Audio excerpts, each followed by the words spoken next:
Welcome to the Solutionist Show on All About Animals Radio, where we expose issues in animal welfare and bring to you the Solutionists.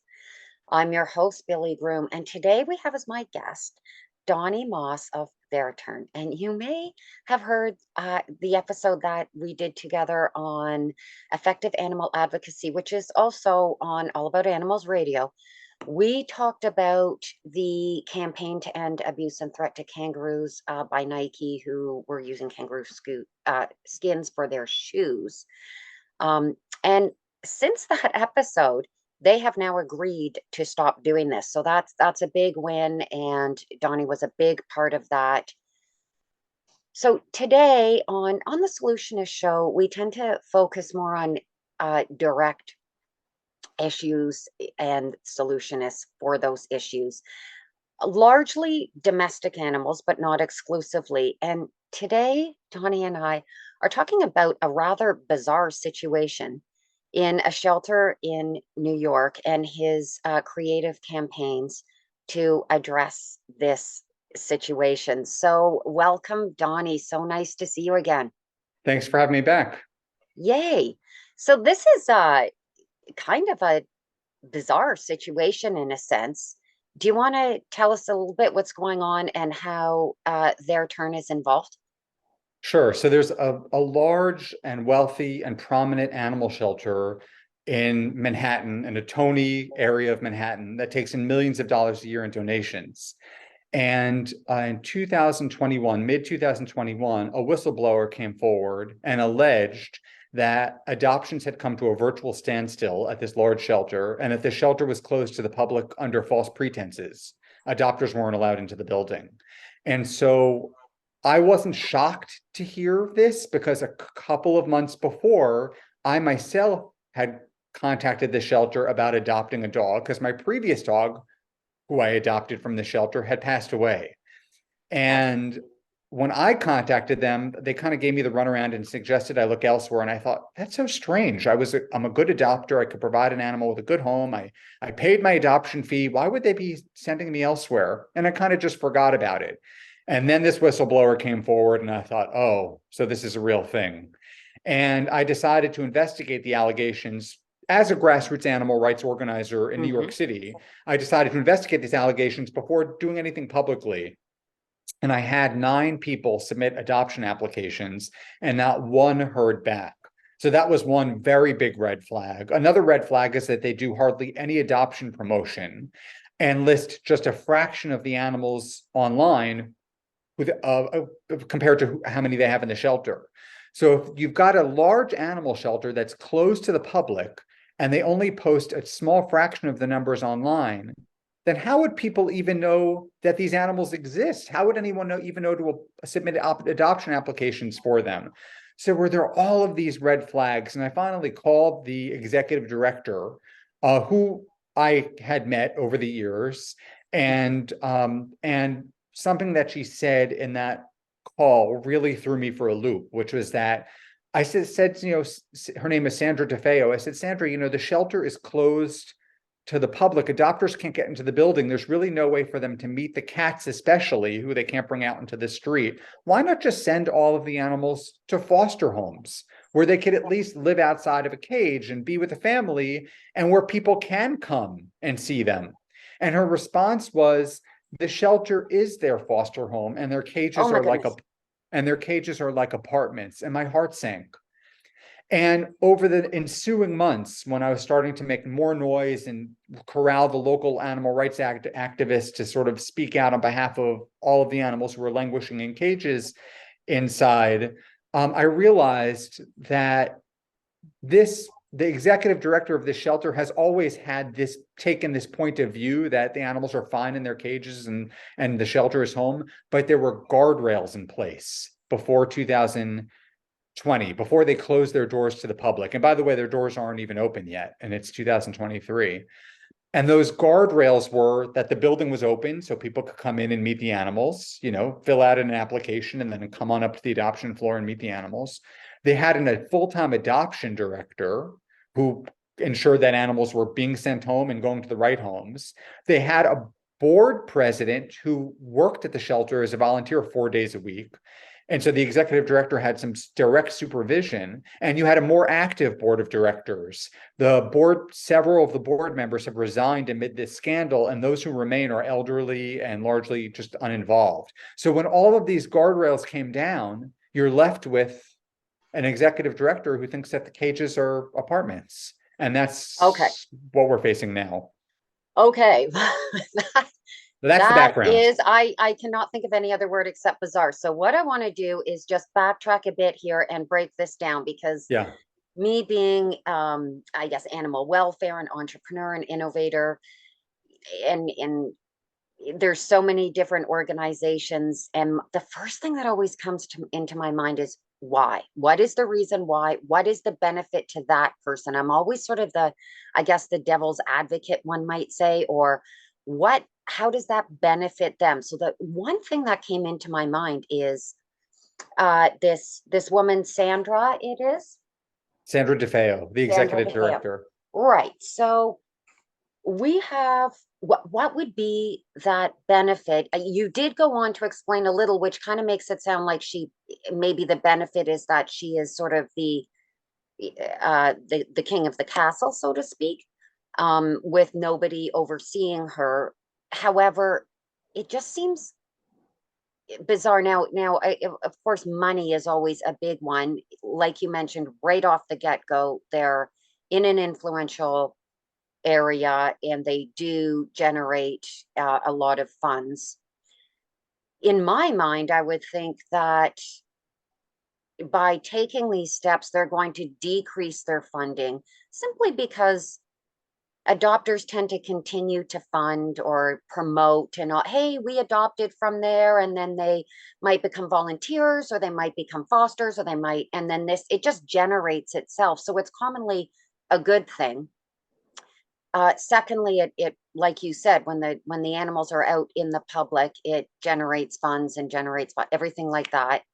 So uh, I know that they are partly using COVID as a reason, and then there's also construction going on, and you can see in the pictures that there's a lot of like large construction, big construction with equipment and et cetera, et cetera.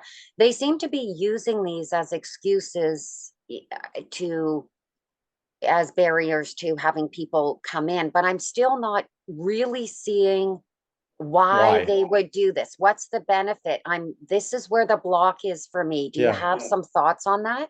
Absolutely. I've been working on this campaign now for, I don't know, almost 2 years. And so I have answers to any difficult question you throw my Sure. way, I can Yeah. handle it. So a few things. First of all, the donations, large donations, come mostly from estates. And there are a lot of people who have bequeathed parts of their estates to including entire brownstones, to the Humane Society of New York. And so it would take years of us educating the public before it would really reach the people who are leaving chunks of their estate to the Humane Society of New York. So the point is, the money is going to come in regardless of whether or not they're facilitating adoptions. The adoption fees that other shelters rely upon as a source of income comprise just a tiny fraction of the revenues brought in by the Humane Society of New York. They get revenues not only from donations, they take in a few million a year in donations, but they also run a low-cost vet clinic, an important resource to New Yorkers, no doubt, and they take in a few $1 million a year in revenues from there. They don't need And the that's still adoption fees. functioning? Yes, no one is allowed into the building, even for euthanasia appointments, which is horribly cruel to both the animal and their human companion. But yeah, people who use the Humane Society as their vet clinic, they have 5 to 6 vets, can't afford to pay retail vet prices. They have no choice. So if they were to complain about not being allowed into the building to be with their companion animal during an exam or during a euthanasia, the executive director says, take your business elsewhere. We don't need you. And so the clients of the vet clinic are at the mercy of the executive director. The money's just going to keep coming in regardless. Okay. So why are they another way to explain why they're keeping the animals in the building as opposed to facilitating adoptions is that it's easier to warehouse the animals than it is to Mm. facilitate adoptions while the building is closed to adopters. As I said, how do you introduce people to cats if they can't enter the building to meet them? And so when I posed that question to the executive director, she said, well, we're bringing cats to people's homes. And it's not true. There is no way they're putting cats in crates. And how stressful would that be for the cats, by the way, and schlepping them around the city to the homes of people who have submitted adoption applications. It's not happening. And so They have stats on their number of adoptions over the past couple of years. so first of Is that all, transparent? no, it's a private shelter. It's not a city shelter. They have no obligation to share any information with members of the public.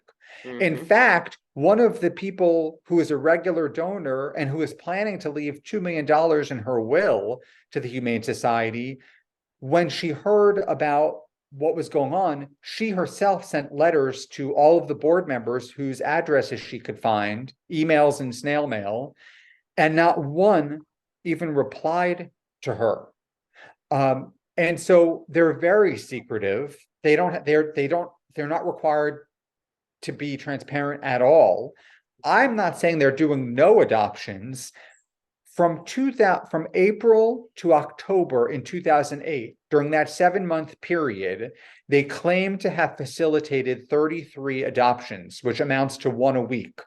Even if that was true, that is an abysmal number for a large shelter in a centrally located neighborhood that takes in millions of dollars a year and has the capacity of 175 animals. They should be sending animals home every day. Some of the animals have been in this shelter since at least 2018 and probably a lot longer in some cases. And the way we know that is not only from whistleblowers and from the former adoption director and another former employee, but also a major media outlet in New York City did a story last week in which they sent a cameraman into the building and he zoomed in on the intake dates on the adoption cards that are attached to the cages. And the two that the cameraman showed were from an intake date of 2018 and an intake date of 2019. Those were just a handful. And so probably the vast majority of cats, especially in those cages, have been there since before they closed the building to the public. And we know of dogs who have been there for at least 5 years. Okay, there's no reason for that. Okay, so I do want to just put one little that link to that show will be in the show notes, people. So for those listening, that link to that news clip will be in the show notes. So let's I want to get back to these board members. Some are, it's interesting. They are keeping quiet.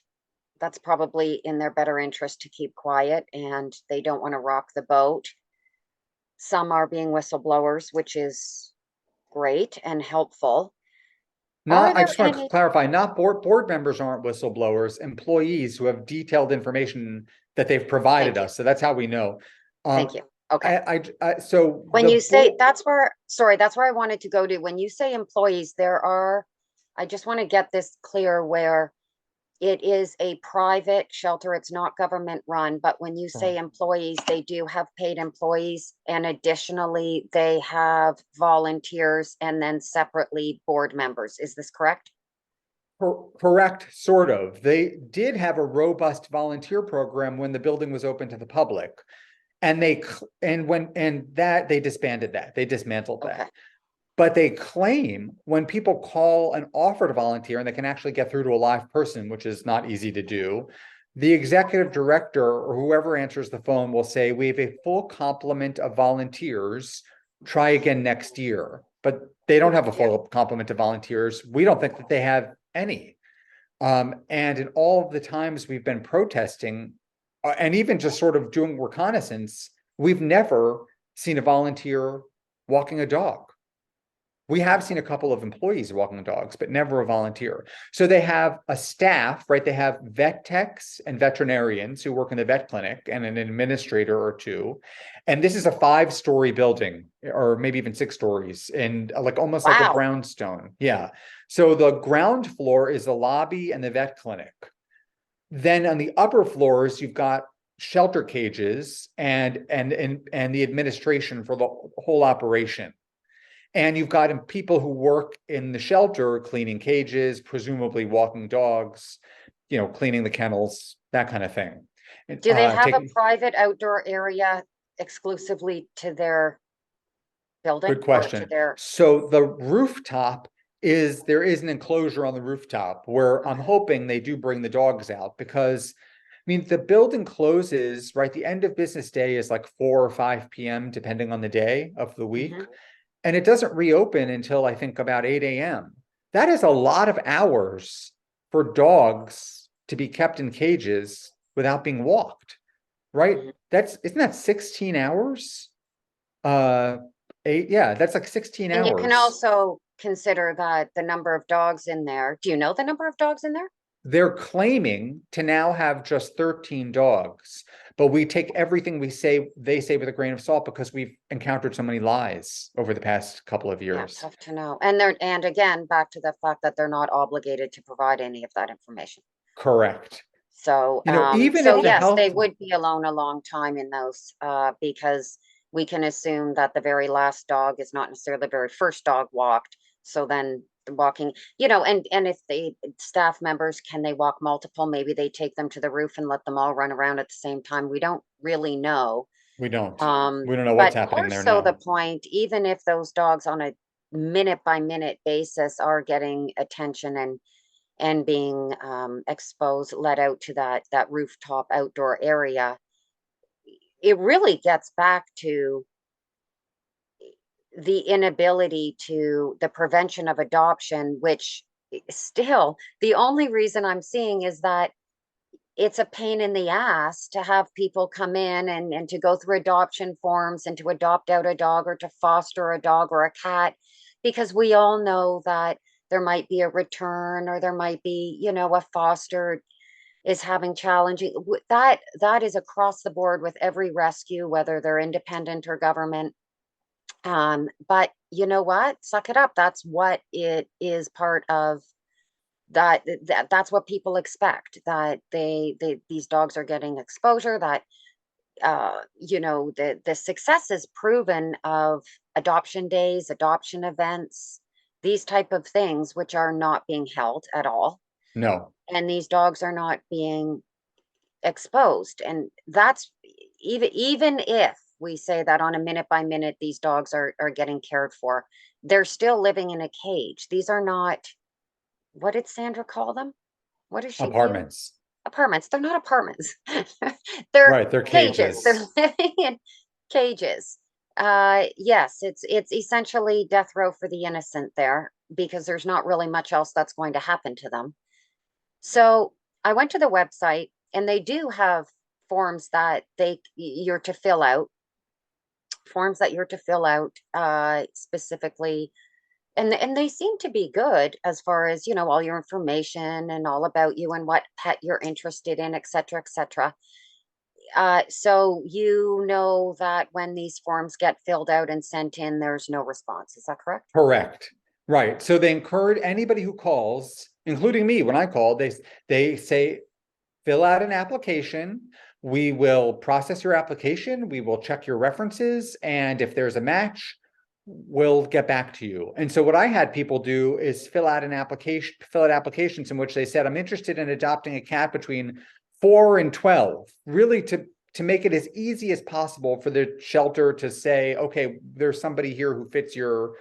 desires. Mhm. Nobody, and I mean nobody, got a response back. And so when some of the people who applied followed up on their applications, the answer is always the same. Your application must have gone to our spam folder. And in fact, two lawmakers in New York City who sent a letter to the Humane Society a couple of weeks ago, uh, didn't get a response to their they were expressing concern about the welfare of the animals and asking for a meeting. And that letter is in the public domain. And they never heard back from Okay. the Humane Society. Okay, And, so and there's clearly a problem. There's clearly lack of transparency and there's a problem. So where are you? You have some interesting campaign, which we touched on in our other chat, but I'd like to dive into what the campaigns are and where you're going with creating solutions to this bizarre situation. So with any pressure campaign, I've been a grassroots organizer now for many years, and I run pressure campaigns, and they're not Okay, fun, and they're disruptive, and we don't make friends while doing it, but right. they're impactful. And so you always start polite. So we send letters to the board. First we did we applied for the animals and Yep. corroborated the whistleblower allegations. Once we did that, I contacted the executive director, had a polite discussion. That's where I found out that cages are apartments. Once I realized we were going to get nowhere with that and that she wasn't going to send the animals to foster homes or shelters that are open, then we sent letters to the board members. And then when they ignored us, although two did not, and I'll touch on that, then we reach out to the local community board. So I'll hit the pause button there. Of all of the board members who we contacted, and when I say we, the person who actually contacted them was the former adoption director of 22 years, who retired in early 2020 when she turned 65, but had a very nice relationship over the course of 2 decades in some cases with the board members.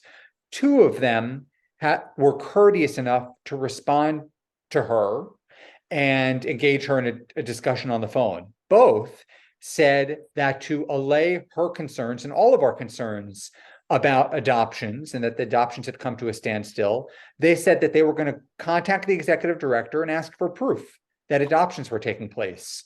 Within 2 weeks, both of the board members who had contacted the former adoption director sent her text messages saying, "We are no longer affiliated with the Humane Society of New York," and ceased communicating. That was it. So they Isn't really a solution. It's them just burying their head in the sand and stepping away while the situation continues.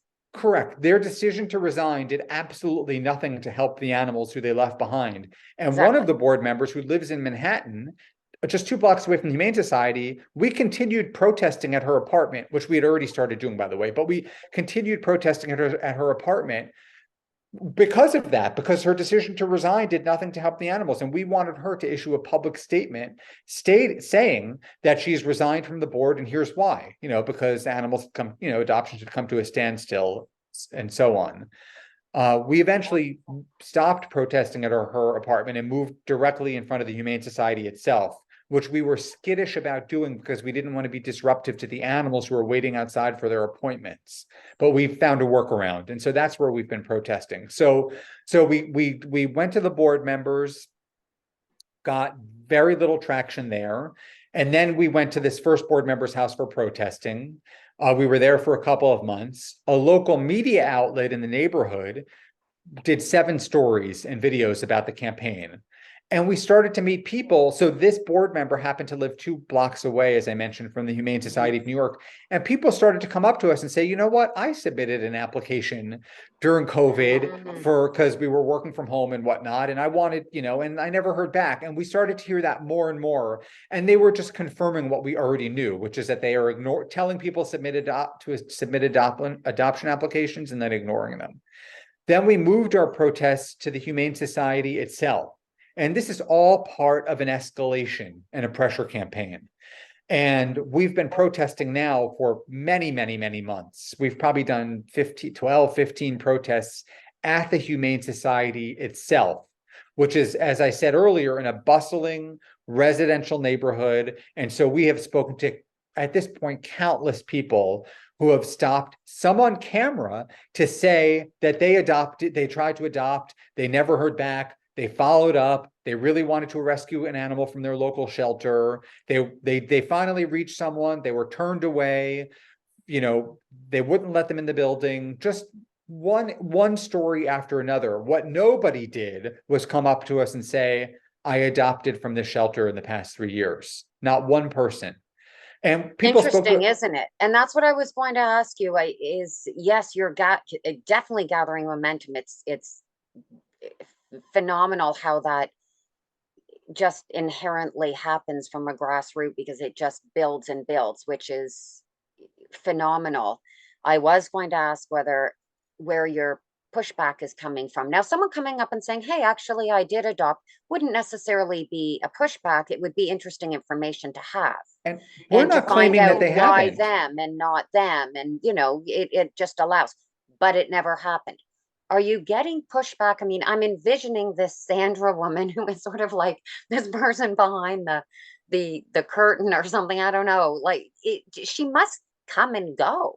Does she not come and go from the shelter, or does Well, she? she never comes outside when they're there, when we are Okay, there. She and interesting. a couple of the senior executives have, there are a few in particular who have never come outside.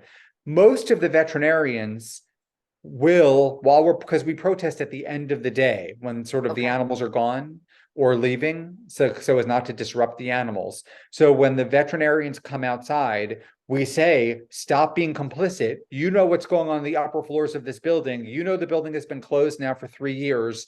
You know that adoptions have come to a virtual standstill. You're the only people in the building who have the power to stand up to the executive director because you're not dispensable like the other employees who can probably be easier replaced more easily in the mind of the executive director. And so, but they've got a good gig there and they make very high salaries for that setting. They don't do any of the administrative work, right? They just do the patient care, veterinary care. And so what we've been told by several sources is that they have good gigs there, and it's easier for them to turn a blind eye to the cruelty than it is to confront the executive director and potentially have right. put themselves in an uncomfortable situation. I also want to clarify, Billy, it's not that no adoptions have taken place. They've definitely sent some animals home.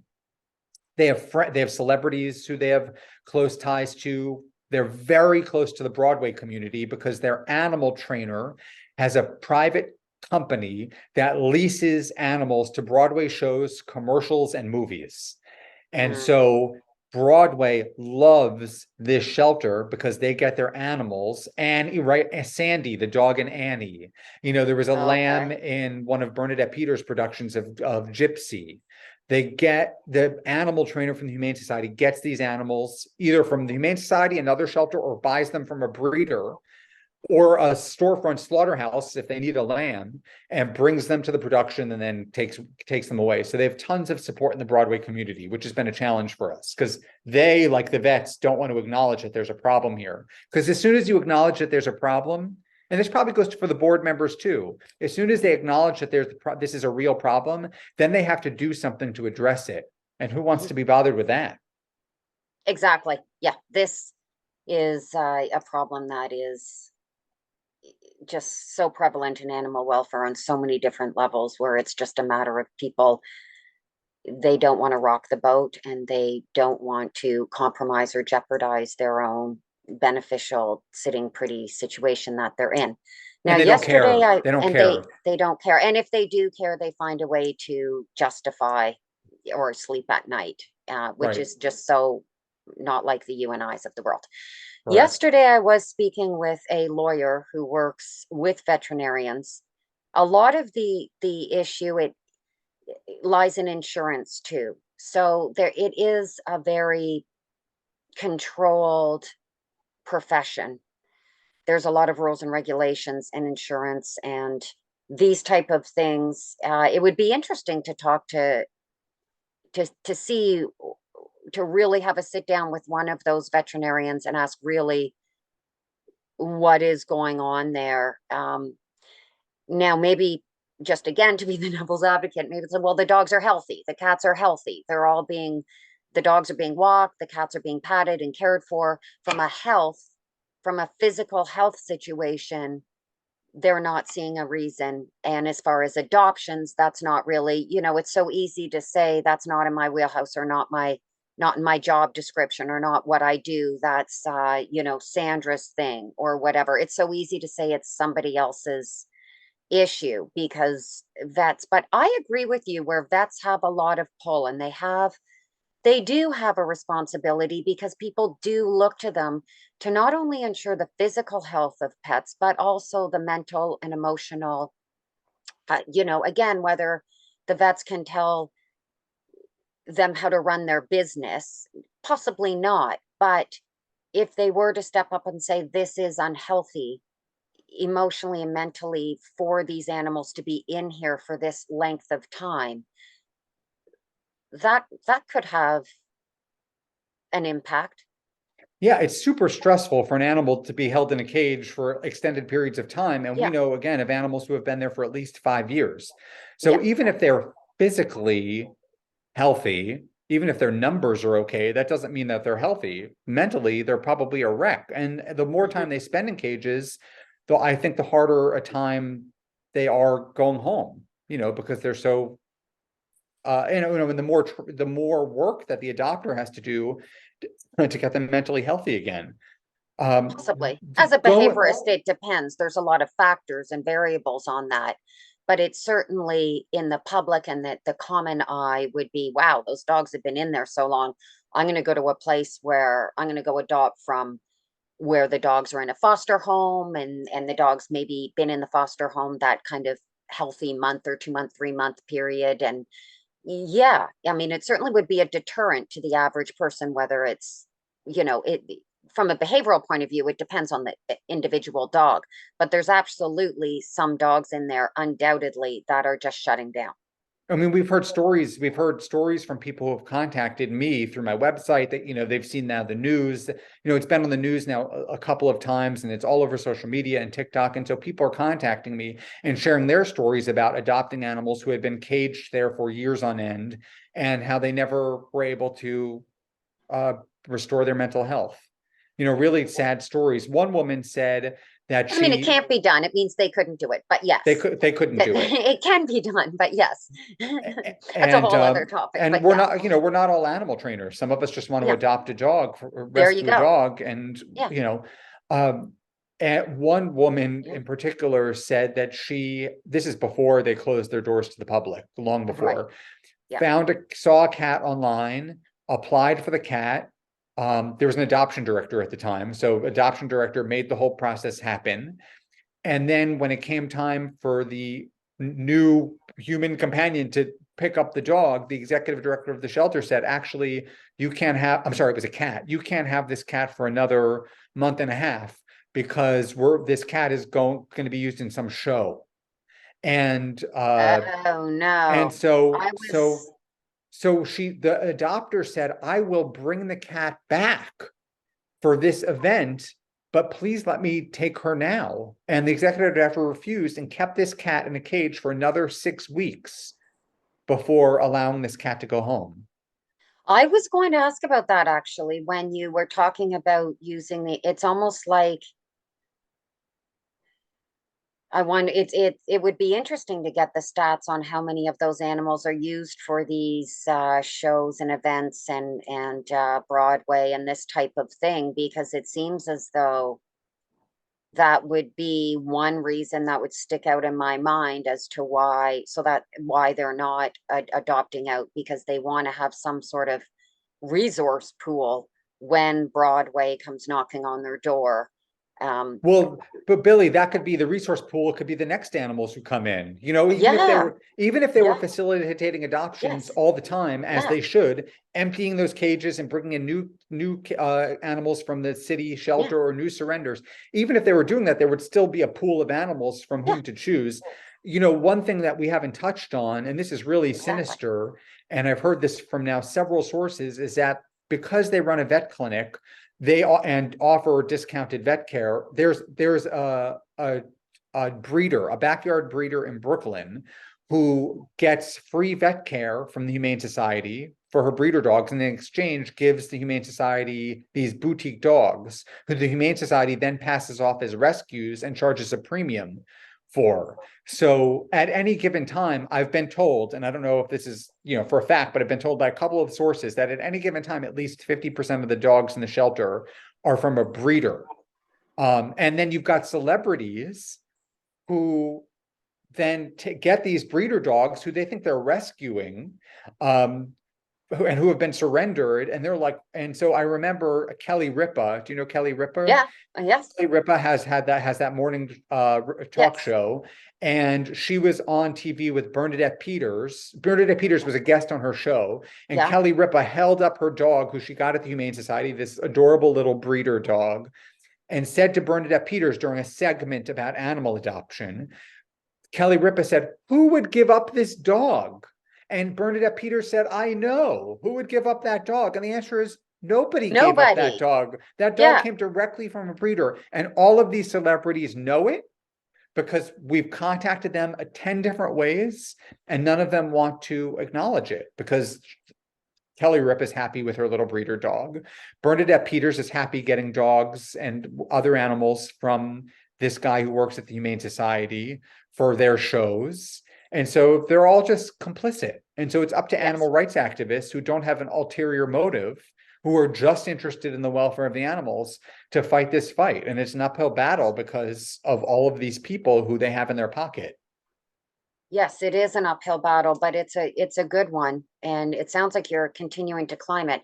So yes, I that is actually where I was going with this cat situation, is they should be strong enough to stand up and say that cat that we originally discussed as being part of your show has now been adopted, or even prior to that happening, they should be saying there is a chance that this animal that you've chosen for your show will be adopted prior, in which case we either work with the adopter for them to bring back, or you know, provide the animal back for that showtime period, or you get to choose a different one. And that should just be part of it. It sounds like they're trying to get their hands in all these different pots. So they're continuing with their donations and their funding and what's considered, you know, as a shelter and community, as well as pleasing the celebrities. And they're just sort of have their hands in every single pot, Mhm. which really boils down to money and reputation, doesn't it? Which Yeah. it You know really what, Billy? does. There's one in this particular instance, you've got one executive director who calls all the shots at this Yeah, organization and has no supervision. If she thinks that's that the always a animal, problem. if she thinks that the animals are fine in their little apartments, then the animals are screwed because Yeah. because the people who could push back, the vets don't want to rock the boat, the board members. So the board members who were sort of active and engaged have quit, and you're left with mostly elderly people who probably don't even know what's going on. In fact, the president of the board, who used to work there 4 days a week, she's 88 years old. She moved out of New York City in early 2020 and has not been heard from since. She uh, hasn't responded to texts and phone calls and emails from people who she knows, who have contacted her to express concern about the animals in the shelter. And now her phone is disconnected. So the one board member who we knew was really active and present is gone. And so So it's is like it a a perfect storm. possibility to, it is the perfect storm. And this Sandra woman seems to be riding the wave, absolutely. So is there a way of disputing the, I guess are they registered as, they're registered as a 501c3, is that correct? Um, Correct. I should clarify I'm Canadian, so things are very similar. When you're talking about just animals and people and welfare and stuff, there's not a lot of difference. When you get down to politics, somewhat so. So I just wanted to, and this show is aired worldwide. So 501c3 is a non-profit, if you just want to explain that. And then so they are registered as a 501c3, and they are not under a government umbrella, so they don't receive funding directly from the government. Is that correct? Correct. Private charity. No city funding or state funding. Okay. So I could tell you about the 501c3 issue. The Attorney General, the state Attorney General, has oversight over charities. Okay. And I can't go into details publicly, but we have engaged with the Attorney General. The Attorney General's office is aware of what's going on. I will say that relative to other investigations and issues that the state Attorney General faces, this is small potatoes. So they make decisions, politically, and they have to consider the scope. I mean, there are lots of reasons why the Attorney General does or doesn't decide to take on something specific. This, if we're being honest with ourselves, doesn't rise to the level of something that the Attorney General's taken on, but they haven't stopped communicating with us. There are other, so we've left no stone unturned. We've interacted with city council members who have sent a letter now to the Humane Society expressing their concern about the welfare and asking for a meeting, first of which took place already. The community board we've interacted with, and they tried to be helpful, but could only go so far. The Attorney General, which I just mentioned. The media is another, source of potential support for us, and the Department of Health. So we have liaised. We believe we've left no stone unturned. We've gone to all of these different agencies, regulators, enforcement agencies, and the challenge we face is that it's a bit of a he said, she said. The executive director is saying, we've been doing adoptions all along, nothing to see here. And until these regulators are willing to roll up their sleeves and do the research for themselves and see and validate or see what we already know, there's really not, there's just no appetite to pursue this. Right. But we did get the people there are considered good people, like Sandra, and they're they couldn't be abusing an animal, and technically, I guess, on a minute by minute, they're not being horrible, but their actions overall are. And as a 501c3, are they not required to address your concern? I guess essentially they somewhat are addressing your concerns, just as you said, you take a lot of what they say with a grain of salt. They're not required to provide anybody as a 501c3 with any the IRS. So on their 990 tax forms, they state, we have between 125 and 175 animals in the shelter, but like very general, it's not specific. And for our campaign, the information provided in their tax forms isn't terribly helpful, except for they list big donors. Most of the donors are estates, and people leave chunks of their estate to this shelter, which is empowering to the executive director. I will tell you, I think the most helpful thing we've had since this campaign has started is TikTok videos of the protests that have gone viral. I'm sorry, videos that we've posted on TikTok that have gone viral on TikTok. Yeah, they are good. The videos have, one of the videos has over 700,000 views. Some of the, others have hundreds of thousands of views. So we're probably talking all in 1.5 or 2 million views on these videos. And people have taken action because in those videos, we include links for ways people can take action on behalf of the animals. And that has all been disruptive. And that's part of what we do when we're running a pressure campaign. I wanted to get to that. Sorry, go ahead. No, I wanted to talk about, what information they're providing, because as we've discussed, they don't have to be transparent, but they have responded in their own ways to the allegations. And I'll give you an example. They claim that several months ago, they posted a photo on the homepage of their website with scaffolding in the front of their building. I saw that. Said that we've begun lobby renovations to make the building ADA compliant. The scaffolding in front of the building has absolutely nothing to do with the lobby renovation.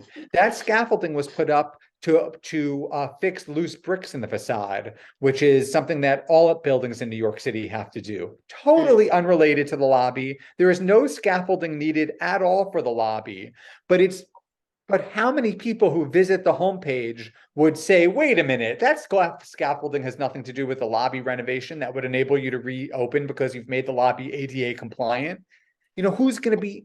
So the lies, it's also sinister and duplicitous, but we know because we're paying attention, we pick up on these lies. I thought that too. It sort of sounded like it was these sort of excuses and well, there's construction and there's COVID and there's everybody. The goal is to find solutions to work around those. Yes, there's always something to come up with if you want to come up with something. But yeah, I did research those pictures and looking and thinking, well, I mean, the vets are getting in there and there's people it didn't seem anything more than any large city deals with construction and road maintenance and everything all the time. Well, did I tell you this part? Because this is such an important angle in this whole story. So, can't remember if I mentioned this. So the building until like 2 weeks ago, their website stated that the building was closed to the public, quote, due to COVID-19 to protect our staff and our vet, as if all of these people aren't in the subways and buses and in stores like everybody else, and as if they haven't already all had COVID, just like all the rest of us. In any case, they were using that as an excuse, but that wasn't why the building was closed to the public. The building was closed to the public because they had already been sued once before because they're not wheelchair accessible under ADA guidelines, and Americans with Disabilities Act, and they Yes. settled that lawsuit. But just because they settled that lawsuit doesn't mean that they then don't have to do the work to make the building ADA compliant. They still have to make the building ADA compliant. The executive director was just going to keep the building closed to the public indefinitely due to COVID. And when that was no longer an excuse that they could make, they were going to just have another excuse, like we've changed the way we're doing business, and now we're going to keep vet clinic clients outside and no longer come into the building for what. So, but they hung their hat on COVID for 3 full years until they realized we have got to take that down from the website. So do you think that closing the building allowed them to not have to go through with the expensive renovations to comply with ADA? Exactly. Okay, You hit the that's nail on the there. head. Okay. And the That's executive an director, interesting reason. the That's executive director's plan. Look, when it first closed due to COVID, that was everything closed due to COVID. That was understandable, right. but everyone eventually reopened and they didn't. And they continued to use COVID as an excuse. And then in speaking to lawyers, I learned that if they reopen, then they subject themselves to another ADA lawsuit. They have to make the building compliant because it's a place of if it's a place of public accommodation. So you know what? This seems to be, to me, this seems to be the real reason. Like, I feel like now we're hitting the real, I can see, because that's got to be pricey. So money's not the issue. They were happy to keep people out of the building. The vets preferred, look, it's a low-cost vet clinic. It's chaotic. There's no question that the waiting room is chaotic, and the vets and the administrative staff were probably thrilled, what we heard, to keep people outside on the street and not in the building. And then the vets could just call the clients on their phones and say, here's what happened and here are the next steps, or even come outside and meet them outside. But keeping people out of the building was something that, from what I understand, everybody in the building was happy. All the employees and staff were happy to keep people outside of the building. And they were just going to keep doing that. In fact, the executive director stated as much to her staff, and that got back to us. We're just going to keep the building closed to the public indefinitely. But because we came along as activists and said, wait a minute, it doesn't matter why you're closed, whether it's COVID or because you're not ADA compliant, you can't have an adoption center that's indefinitely closed to adopters. You either need to reopen or you need to send those animals to places that are open. There you go. Or have, I mean, there's so many solutions to this. I mean, they could have they could rent a different space that is ADA compliant and matches everything, and dog friendly and etc., cat friendly, and a mobile van. Hold adoption events once a week or whatever they choose to do in different areas. So people, and then they post those all over social media and people go. So it can still be closed to the public, but if somebody fills out an application form and seems like a very good adopter for a particular dog, they can say, we will bring this dog to this event. Does this work for you? Or if it doesn't, set up a time specifically with that person to meet. And that just, all that stuff wasn't, there's so many things. Billy, there were things that they could do, but at the end of the day, why be bothered if the animals are home in their apartments and if the shelter is their foster home and they're fine where they are? Why bother? Why bother doing the work? Yeah. So in the meantime, you have all these animals at the animal care center or city shelter who are killed. There's a daily kill list, who they could be taking these animals in, filling the cages, getting them out but the money keeps coming in and they just don't have to. And then we came And that's along. a really good point that I think people need to realize too, is every time a shelter says, "Oh, we're not killing dogs," or "we're not," if the cycle isn't happening, there's dogs out there that are not coming in. So are they directly responsible for killing those dogs?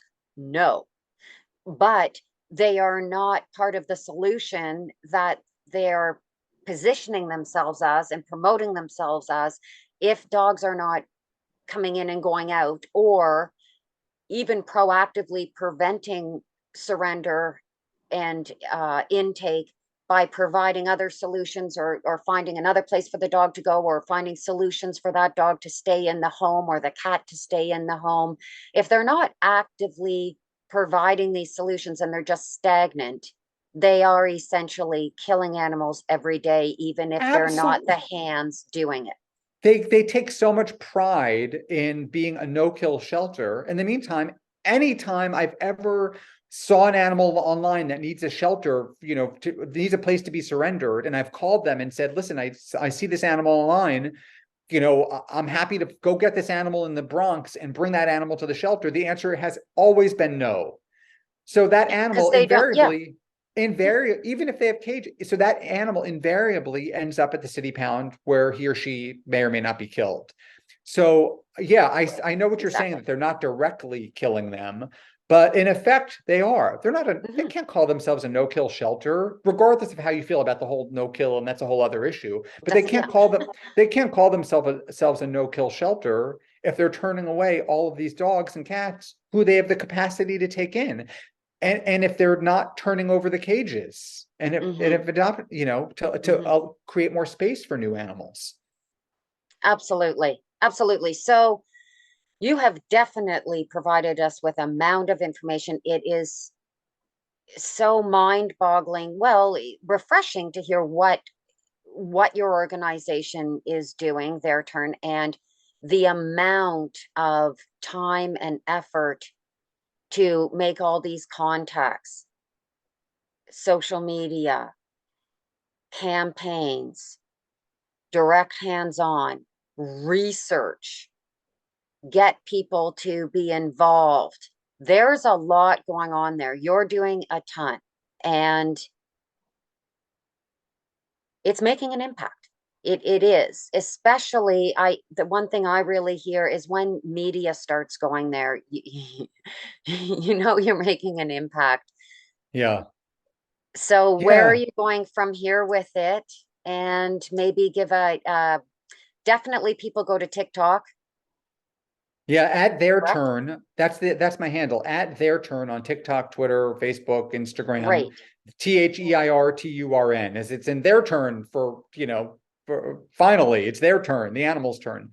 And so, the objective, they claim to the media outlet that did this sort of story a couple days ago, that they have 27 cats and 13 dogs in the shelter.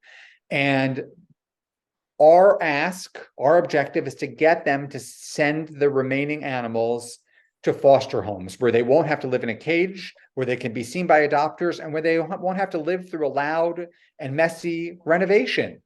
So that's our objective. So we've got the strategies are just strategies of disruption. We're beyond the point of being polite. And then and then the tactics that, in support of those strategies, the protests, that sort of thing. Tonight, I'm having a meeting with probably 15 or 20 of the activists who have been part of this campaign to talk about the state of the campaign, to share with them some of the things that have been happening behind the scenes, because protest is just one small part of an overall campaign. You have an It's objective, the you have awareness. Yes. strategies and tactics. The protests are just one tactic. And Yes. so to bring all of the activists up to speed, a lot has happened. Now the council's involved, the city council, the media is involved. There's a spotlight on the Humane Society. They're about to embark on this renovation. Things are happening. I'm bringing all the activists together to talk about next steps, to engage them, to see what their thoughts are. And we continue. We continue to protest. We continue to escalate. And we continue So to know what we continue to do what they know, what we know they don't want us to do.